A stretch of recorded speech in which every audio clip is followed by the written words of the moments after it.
research focus is in bacterial communication. I'm a student here at GCC and also at Western New Mexico University, working on a bachelor's degree in cell molecular biology. So my current research focus is on quorum sensing, and quorum sensing inhibition, also known as quorum inhibition. And the deeper aspects of that is cloning, the expression and the characterization of quorum quenching or quorum sensing inhibition molecules.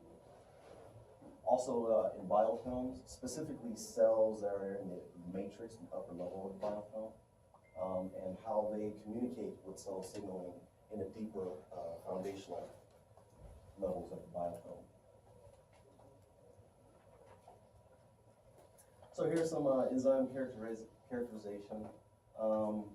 These are the prediction models for the acylase enzyme and the lactase enzyme from Deinococcus radiodurans. They look amazing. We just recently got them back, so it's very exciting when these prediction models came back. So additional research has to be done to really nail down the structure. But this is, it's good that we have this because we have some information on active sites and whatnot, and some different things that we can do as far as manipulating these enzymes. So, what is quorum sensing and quorum sensing inhibition? Well, quorum sensing allows bacteria to perform group function that are impossible by a single bacteria. So the analogy I like to give is that you want to build a house as an individual. You could build that house, but it would take a long time. But imagine if you can make a phone call and say, hey, I need some help on doing this. And now instead of just you as a single individual building that house, you now have hundreds or thousands of people helping you build that house. So as a function of the population, different phenotypes can be expressed. So the accumulation of signaling molecules, coordination of population behavior, mechanisms in response to the environment, coordination of virulence, that could also be motility, antibiotic production. But the main thing to understand is that quorum sensing and quorum sensing inhibition manifest specific phenotypes, just depending on the species. Each bacterial species has a unique AHL or quorum sensing molecule involved. So they all have a unique molecule that is specific to their species. And they also have a secondary system. Most of them have secondary systems that actually allow them to do intra-species communication. Major focus is using these quorum sensing inhibition molecules to disrupt or inhibit quorum sensing in virulent species. Specifically, we like to target Pseudomonas aeruginosa as it pertains to cystic fibrosis. So here goes a simplistic diagram of the Lux operon that is used in Vibrio fischeri. So at the top we have a low density state. So quorum sensing works by population density. So a single bacteria will send out its AHL molecule into the local environment. But as the population goes up, the amount of AHL, the concentration of AHL increases as a function of cell density. So in the top one we have here, we have our Lux bar, okay, this right here. This protein right here will bind once AHL, the signaling molecule, is in a high enough state. It will bind to the Lux box, and at that point we can have transcription of the operon itself. The most important part is the production of luciferase acting on the substrate, then create light. So what we would see Vibrio fischeri do is over time, bioluminescence would increase as a function of AHL in the environment. So here goes an example of, we have our planktonic bacteria, okay, in solution. AHL, synonymous with AHL, is in low concentration, okay? But in the biofilm matrix, there's a higher local concentration. So within that local environment, you're going to have different gene expression in the top part as opposed to the bottom part of the biofilm.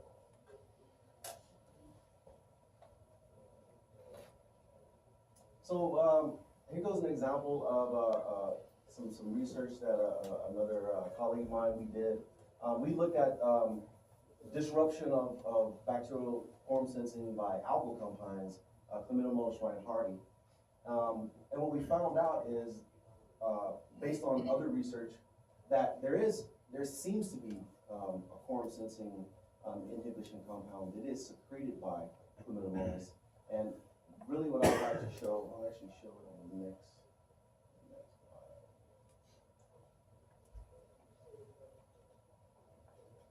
So here goes Vibrio fischeri. Okay, here goes our positive control. And then here goes our other plates that were not taken in the dark. And what I really would like you to focus on is this area right here. So what we did is we took Chlamydomonas hardy and we inoculated the center section of this area right here. And what we're looking for is no bioluminescence. And so the question came up, well, are we just diluting that area? Are we killing the cells in that area? Well, right here it shows there is cell growth right here from Vibrio. But in these areas right here on the same plate, there's no bioluminescence. So what we concluded is that there is some kind of compound that is inhibiting AHO and causing a decrease in bioluminescence. So here goes an example of a biofilm. So a biofilm is an aggregate sessile-bacterial cells that form matched streamers or sheets that allow for environmental resistance. So there's this, the way biofilms form is in this right here. We have our individual bacteria, we have our initial adhesion, we have our microcolony formation, and then at this point we have a mature form. Really what I want to focus on in my area of research is in this area of the biofilm as opposed to here. It's recently been discovered that bacteria in the upper level of the biofilm behave totally different than the bacteria in the bottom biofilm, and they're the same species. So the gene expression that is in the upper level is totally different than in the bottom level. No one yet knows why that's going on, but the consensus is that there definitely is a form sensing component to that's causing that to happen. So here goes biofilm on the teeth, dental plaques.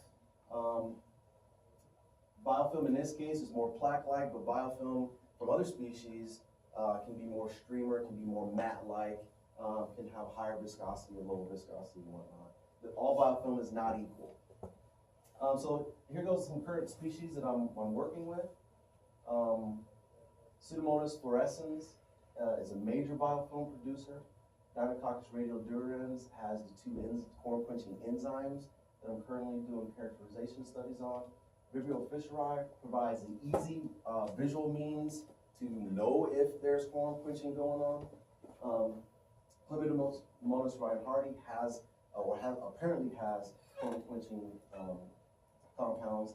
E. coli is what we're going to use to clone, and Dinococcus aquaticus is a recently acquired bacteria that we have received that is also a biofilm producer. So here go some pictures of radiodurans, hardy, and Vibrio fischeri. The reason why I included this right here is because within the light organs of bobtail squid, there's a symbiotic relationship between Vibrio fischeri and the bobtail squid, and the squid has these light organs that is used to have counter camouflage against predation. So what occurred is that there's going to have to be some synthetic biology components to this. So synthetic biology is the design or construction of new biological parts or the redesign of existing natural biological systems. And what we're going to focus on is actually on this latter part. We're going to take what is already present, not necessarily make it better, but just make it work in different ways to attain certain goals. So one of those goals is to design bacterial circuits that deliver drugs or enzymes or whatever else we may be looking at. So here goes a proposed bacterial circuit for form sensing disruption. It has the Lux R and Lux I components from the Lux operon from Vibrio fischeri. We're still producing an autoinducer. We still have binding area for the Lux R to cause transcription. We have GFP for a reporter. And then we have modified these would be modified lactase acetates because if they're not modified, then they actually will work on the AHA